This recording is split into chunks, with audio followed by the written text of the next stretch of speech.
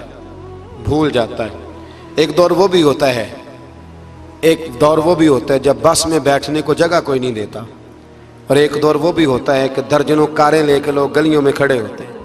انسان کو سارے وقت یاد رکھنے چاہیے، اسے بھولنا۔ حضور علیہ السلام اکثر فرمایا کرتے تھے کہ میں تو اس ماں کا بیٹا ہوں جو گوشت کے خشک ٹکڑے کھا کے بھی گزارا کر لیتی تھی، گوشت کے خشک ٹکڑے کھا کے بھی گزارا کر لیتی تھی۔ اور حضرت عمر فاروق کی زبان پر یہ جملہ ساری عمر رہا کہ میں اونٹ چرانے والے کا بیٹا ہوں، یعنی ساری زندگی رہا۔ لوگ بھول جاتے۔ محمود غزنوی نے ایاز کو بڑا نوازا، لوگوں نے شکایت کی کہ ایاز تو آپ سے تحفے لے لے کے تو جنگل میں جمع کر رہا ہے دولت۔ محمود کہنے لگے تمہیں کیسے پتا؟ کہنے لگے عصر کے بعد کہاں جاتا ہے روز، پتا ہے؟ لگا نہیں۔ تو کہا پھر آپ کو آج تک یہ نہیں پتا کہ عصر؟ محمود کہنے لگے واقعی یار اس نے کبھی بتایا نہیں عصر کے بعد کہاں ہوتا ہے۔ عصر کی نماز پڑھ کے محمود ایاز کے پیچھے پیچھے گئے تو جنگل میں جا کے نا ایک جھونپڑی اندر سے کنڈی لگا لی، سپاہی ساتھ تھے۔ محمود نے غصے سے دروازہ بجایا، کھٹکھٹایا، ایاز نے جھٹ سے دروازہ کھولا۔ محمود دھکا دے کے اندر گئے تو دیکھا تو ایک پھٹی ہوئی چٹائی، ایک پرانا کرتا، ٹوٹے ہوئے جوتے، ایک پگڑی اور تھوڑا سا نا سامان ہلکا پھلکا بکھرا پڑا ہے۔ یہ کیا ہے؟ کیوں آتے ہو یہاں؟ بتایا کیوں نہیں؟ تو ایاز کہنے لگے بادشاہ میں یہاں نا روزانہ اپنی اوقات یاد کرنے آتا ہوں۔ کیا مطلب؟ کہنے لگے جب میں تیرے پاس آیا تھا تو یہ والا میں نے پہنا ہوا تھا لباس، یہ میرے گھر کی کل مالیت تھی، تو بادشاہ ہے، آج اگر تو ناراض ہو جائے تو کون پوچھ سکتا ہے؟ میں روز آ کے اپنی اوقات یاد کرتا ہوں کہ دوبارہ اگر یہاں آنا پڑے تو مجھے مشکل نہ ہو۔ ملا رومی سے کسی نے کہا تھا خشیت کیا ہوتی ہے؟ تو آپ فرمانے لگے ایک مانگنے والی سے ایک بادشاہ نے نکاح کر لیا تھا، مانگتی تھی، بادشاہ کو پسند آ گئی، شادی ہو گئی، تو سارا دن روتی تھی، سارا دن روتی تھی۔ تو اس کی کنیزیں اس سے کہنے لگی کہ بس بھی کر، اللہ کا شکر بھی ادا کر، اتنا تجھے اللہ نے نواز، تو روتی رہتی ہے۔ تو کہنے لگی اس لیے نہیں روتی اس لیے ہوں کہ میں اس قابل نہیں تھی، اور ڈرتی اس بات سے ہوں کہ کہیں میرا سائیں ناراض نہ ہو جائے۔ میں تے گلیاں دا روڑا کوڑا، میں گلیاں دا روڑا کوڑا تے مینو محل چڑھایا۔ ایک میرا سنگی نا بڑا مہنگا سویٹر لے آیا میرے لیے، کچھ زیادہ ہی مہنگا تھا وہ۔ میں نے اسے کہا یار یہ رکھ لے تو، وہ کہنے لگے ہم لے آئے تو بس قبول کریں۔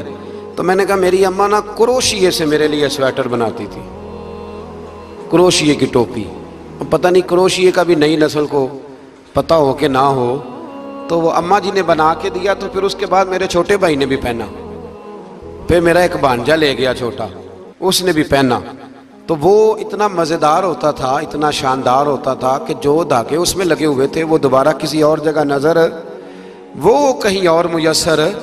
تو اپنی اصل جو ہوتی ہے اس کا خیال رکھیں، اس کا دھیان کریں، اس پر توجہ کریں، اس پر ضرور غور کریں، یہ بڑی اہم بات۔ بہرحال اس پر بڑی باتیں کہنے والی ہیں، لیکن میں آگے بڑھتا ہوں۔ سورہ دہر سے آگے سورہ مرسلات ہے۔ اس سورہ کے شروع میں آثار قیامت کا ذکر ہے، اور بار